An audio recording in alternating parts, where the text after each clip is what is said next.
Bonjour et bienvenue, voici notre tour d'horizon économique, géopolitique et boursier. Nous sommes le jeudi 4 octobre et pour comprendre comment tourne la planète finance et lorsqu'elle tourne autour d'idées farfelues, c'est sur la bourse au quotidien et nulle part ailleurs. L'épisode du jour s'intitulera « Les rats vont enfin avoir la paix le dimanche ».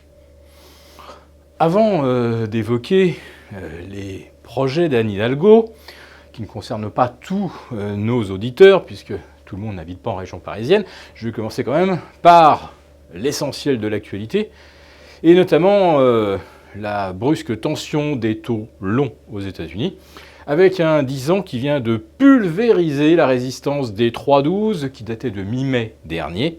On se retrouve maintenant à plus de 3,22 et au-delà de 3,35 sur le 30 ans, la référence pour les prêts immobiliers. Autrement dit, ça veut dire que maintenant, il faudra accepter 5% de taux hypothécaires pour les meilleures signatures. Ça fait une petite différence, puisqu'il y a environ un an et demi, on était aux alentours de 3,90, 4. Oui, les temps changent. Et ce qui les fait changer, c'est cette petite phrase de Jérôme Powell. Vu la robustesse de la croissance, vu le niveau de chômage, non, on peut même parler de plein emploi, eh bien, la Fed peut envisager d'aller peut-être au-delà du taux neutre, qui était son objectif pour 2019. Autrement dit, ça prépare les marchés à 4 nouvelles hausses de taux, donc en décembre, et puis 3 hausses supplémentaires en 2019. Ensuite, eh bien, c'est la BCE qui prendra le relais, puisque d'après les experts SBCE, il va falloir attendre que le successeur de Mario Draghi soit installé avant qu'il n'appuie sur le bouton hausse de taux. Alors, il ne va pas le faire au mois de mai ou au mois de juillet. Il attendra probablement que sa communication soit digérée par les marchés avant de faire quelque chose. Donc, encore 12 à 13 mois d'argent gratuit en Europe. Voilà pourquoi la hausse des taux américains ne contamine pas pour l'instant ni le Bund ni les OAT. Mais l'Europe a un autre souci, il s'agit de l'Italie. Alors certes, le coup de bluff consistant à expliquer que les déficits seront ramenés de 2,4 à 1,8 en 2021, ça rassure, mais bon, en vérité personne n'y croit. Et de toute façon, avec une croissance à 1,10, 1,20, pour des taux à 3,20, 3,30, ce n'est évidemment pas tenable. C'est tenable pour les États-Unis, qui ont de la croissance. Oui, on est à 3,22 maintenant sur le 10 ans. Le 10 ans italien est également à 3, mais à 3,20. Mais avec quelle croissance? Elle est le quart de celle qu'on a aux États-Unis. Donc non, l'équation est intenable et l'Italie va droit dans le mur.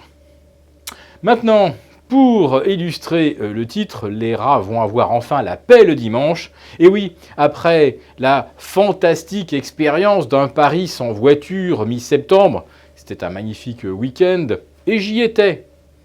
Il n'y avait pas foule. Mais bon, voilà. Dans l'entourage d'Anne Hidalgo, tout le monde a trouvé que ça avait été un succès sensationnel. Tous les bobos en roller, en vélo, en trottinette ont trouvé que cette idée d'un dimanche sans voiture, c'est absolument merveilleux.